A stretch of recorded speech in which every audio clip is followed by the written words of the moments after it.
enthralling labyrinths, swift underground rivers, and spacious dark rooms beckoning to be discovered. Some caves, however, have been discovered long ago and have a reputation for being easy to traverse, not thrilling at all. Who knew that mortal danger looms even in these seemingly harmless spots? Many stories have been told about deadly disasters in caves. One of the scariest incidents happened in the now infamous Nutty Putty Cave, which has been closed to the public ever since a caver perished in it. There exists a map of unsolved cases of missing people in North America, and it shows that most of such cases are located in and around large cave systems. Indeed, it can be difficult to notice a crevice in the thick grass, and once you've fallen into one and ended up in a deep cave, getting out without special equipment is pretty much impossible. Those who go down into such places willingly should realize that it's not just a bit of fun. One has to take preparations for such a hike very seriously, just like in mountain climbing, because nature can be utterly unpredictable. But like mountains that have different difficulty levels, there are caves that beginners and even children are allowed into. The logic behind this is that nothing bad had happened there before, and so nothing bad can happen ever. Besides, the routes there are usually straightforward and simple. One of such caves is Manchester Hole in the Nidderdale cave system in North Yorkshire, UK. It's the easiest and safest cave in this system, and school children from the whole country flock to it for a chance to feel like a caving pioneer or aspiring speleologist. Entering the cave is almost like stepping onto an unknown planet, so unique is its scenery. The route along the cave is circuited, the entrance and exit are in the same place. There had never been any deaths or potentially perilous incidents here, that is until 2005.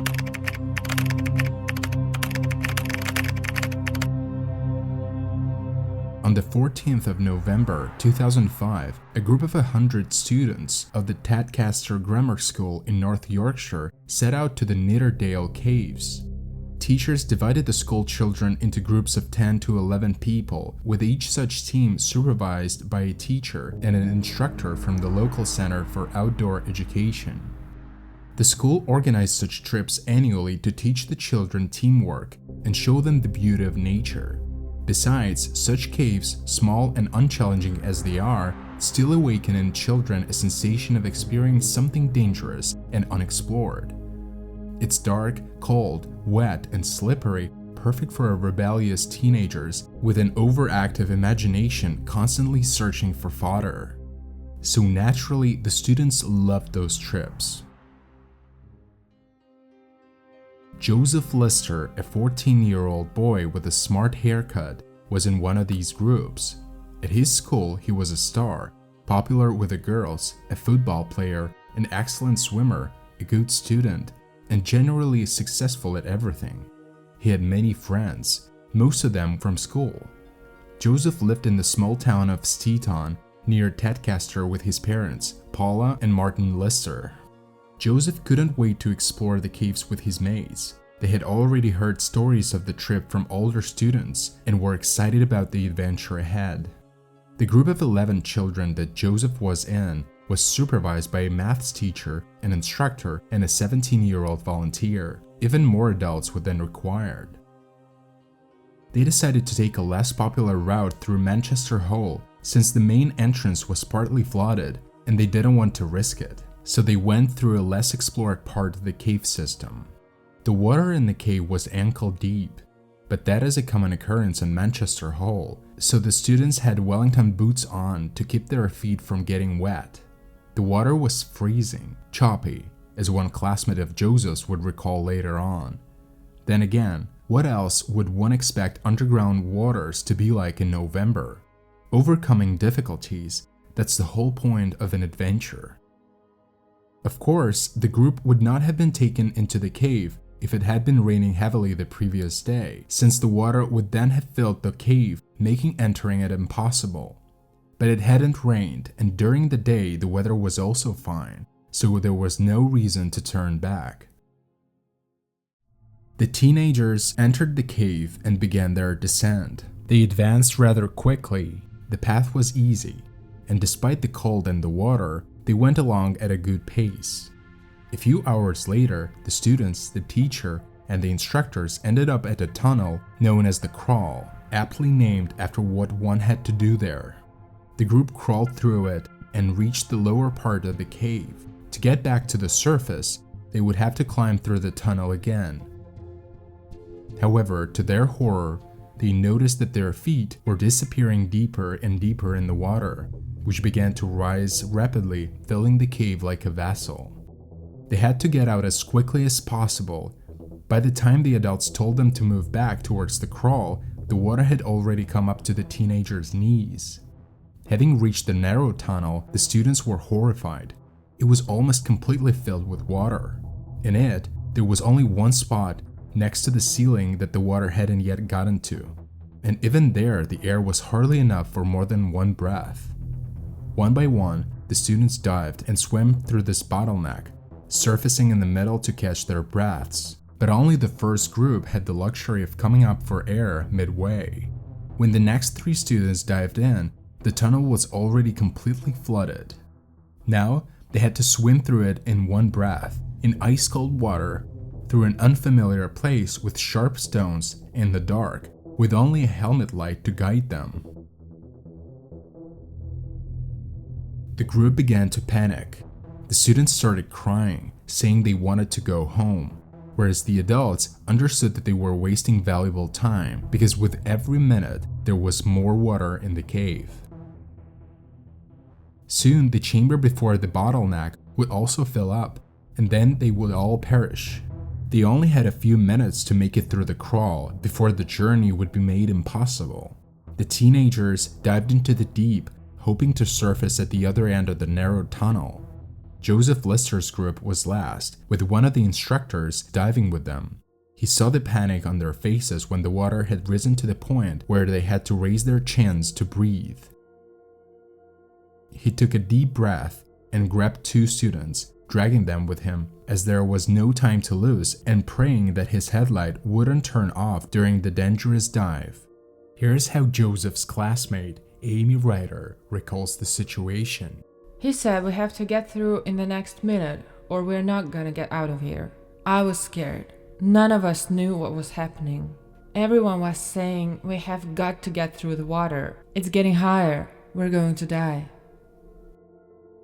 Amy made a wrong turn in the tunnel, and a 17-year-old volunteer had to dive after her, saving Amy while risking her own life.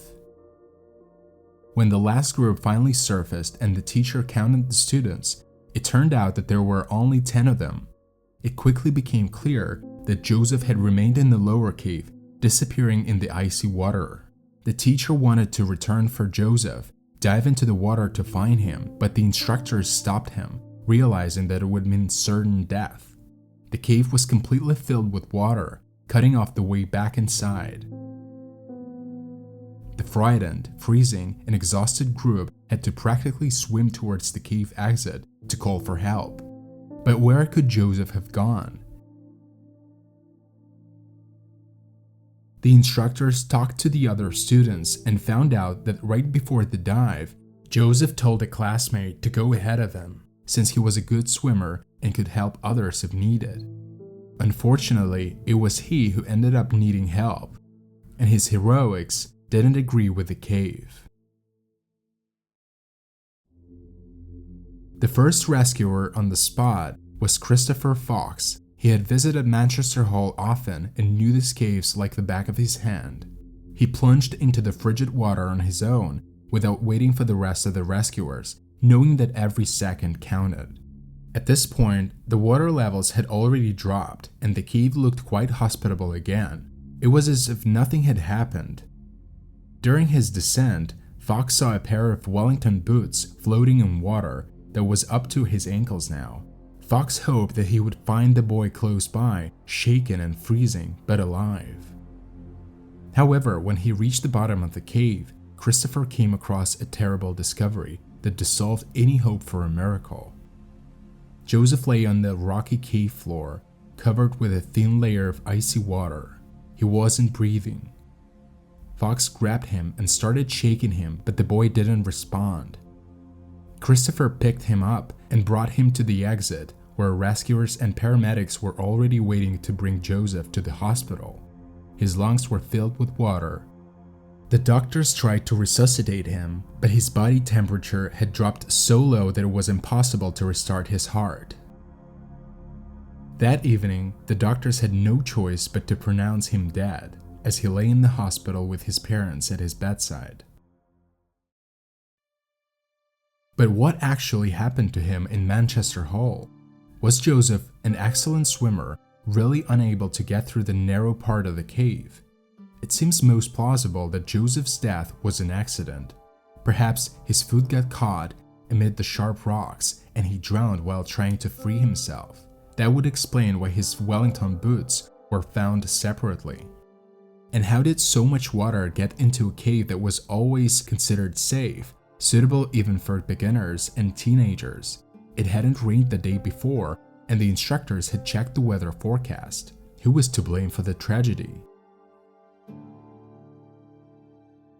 There were only two possible sources for the water, either from recent rainfall or from the local Scarhouse Reservoir. It did indeed rain a few days before the trip, but the ground around the caves had already dried up. However, the rainfall had filled up the reservoir and a strong wind whipped up waves that washed over the dam. Eyewitnesses even captured the overflow on their cameras, and this overflowing water streamed down into crevices in the ground, eventually reaching the subterranean cave system. Each gust of wind sent dozens of liters of water into the cave, which was why it filled up so quickly. Unfortunately, it was exactly at this moment that Joseph Lister and his friends were in Manchester Hall. As soon as the wind subsided, the water gradually trickled back underground. The teenager's parents filed a complaint against the education center that had organized the trip. They believed that Joseph's death was the center's fault and that its employees should have checked the water levels in the reservoir beforehand. The prosecution argued that since there was even video evidence of water splashing over the dam, then the weather conditions were obviously unsuitable for a caving trip. Nonetheless, the court found that the North Yorkshire County Council, which runs the education center, had done everything possible to ensure the teenager's safety during the trip, whereas checking the dam wasn't its responsibility. That dam had never before caused such cave floodings, or if it did, there was never anyone there to witness it. It is well known, however, that the cave regularly fills with water to the very ceiling, as can be attested by traces of fresh dirt and water. But is there really no culprit in this story? Joseph's classmate, Amy Ryder, whose life he probably saved by having her die first, gave evidence in court. She recounted details from the trip, including how the instructors didn't assess how well the students were dressed and didn't advise them on how to behave in cold water when clad in waterproof clothes. Perhaps this happened because the cave was considered completely safe and no one could even imagine something so horrible happening there. Every year, thousands of children had visited it, and all of them had returned home to their parents with fascinating cave stories to tell, all but Joseph Lister. A year after his death, a memorial dedicated to Joseph was unveiled at his school. Here's what the school's head teacher, Jeff Mitchell, said during the event. "There is an air around the school that it has lost something very special," he told a news conference. He was the sort of lad who had a glint in his eye, who lived life to the full. He had a very, very bright future. He took sport very, very seriously and lived for the game of football. The tragedy occurred only a few weeks after the British government published plans to encourage more school trips and similar events so that students would spend more time out in the open. The initiative wasn't repealed after the disaster, and today, Manchester Hall continues to be visited by teenagers on school trips. For some children, it will be the place that will awaken a great love for nature and adventure and invite them to explore other places in the wilderness. For it is in such places that many people find a true love for life. As for the Manchester Hall tragedy, it was impossible to predict. At least, that's what the court found in its ruling. And what do you think? Does the story have any culprits? Would you ever visit such a cave? Write your thoughts in the comments and share this video with your friends if you found it interesting. Stay safe.